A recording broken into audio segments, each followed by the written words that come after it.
कहानी हमको याद आती है कि जब राक्षस पराजित होने लगे, जब राक्षस बार बार देवताओं से पराजित होने लगे, तो राक्षस वे सब पहुंचे ब्रह्मा जी के पास और कहे ये बताओ सारी ताकत तो मेरे पास है लेकिन ये देवता हमसे जीत कैसे जाते हैं, हमें ये कैसे हरा देते हैं। तो ब्रह्मा जी ने कहा इसका उत्तर हम आज नहीं देंगे, कल आइए आप लोग।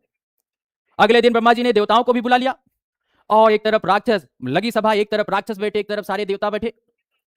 अब राक्षसों का सवाल ब्रह्मा जी ने सामने रखा कि इन लोगों का कहना है कि आप लोग कैसे इनको पराजित कर देते हैं, ये हार कैसे जाते हैं, आज इसका हमें जवाब देना है। तो ये हुआ कि भाई ठीक है बताइए। अब कहें कि ठीक है हम इसका उत्तर तो देंगे, लेकिन पहले उसके पहले काम आप लोग को करना है कि देवताओं के बगल में भी एक कक्ष बना है, राक्षसों के बगल में भी एक कक्ष बना है, उसमें लड्डू रखा है, बस वही खा के आप लोग आइए, हम आपका उत्तर देते हैं।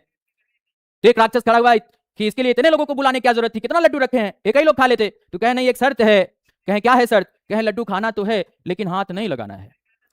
अब तो राक्षसों का दिमाग ठंडाया कि कौन सी शर्त है भाई, लड्डू खाना है लेकिन हाथ नहीं लगाना है। लेकिन अब विचार करते करते राक्षस भी अपने कक्ष में गए, देवता भी अपने कक्ष में गए। थोड़ी देर बाद ब्रह्मा जी राक्षसों के कक्ष में घुसे तो उन्होंने देखा, क्या देखा होगा आप समझ रहे हैं, उन्होंने देखा कि राक्षस वे क्या कर रहे हैं, राक्षस यही कर रहे थे कि लड्डू उठा उठा ऊपर फेंक रहे थे और नीचे मुंह लगा के दौड़ रहे थे, एक आंख मुंह में जाए बाकी कोई दीवार में चिपके कोई नीचे, मां लथपथ, पूरा जो कक्ष था लड्डू से लथपथ हो गया।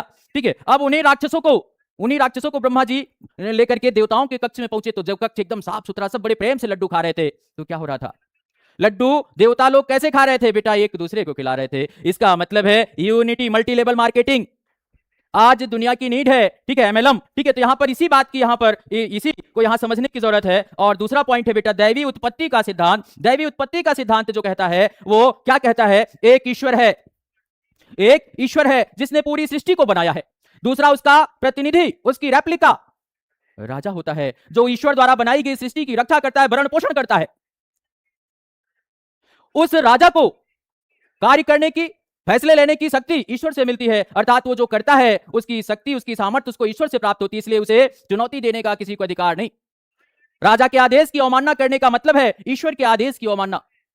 इसी बात को आगे चल करके बलबन ने, आगे चल करके अकबर ने भी फॉलो किया, लेकिन यहां ये ना समझ लीजिएगा कि बलबन ने इस राजत्व को फॉलो किया, वो अपने ईरानी राजत्व की बात किया, लेकिन उसने भी यही बात कही कि सुल्तान का जो पद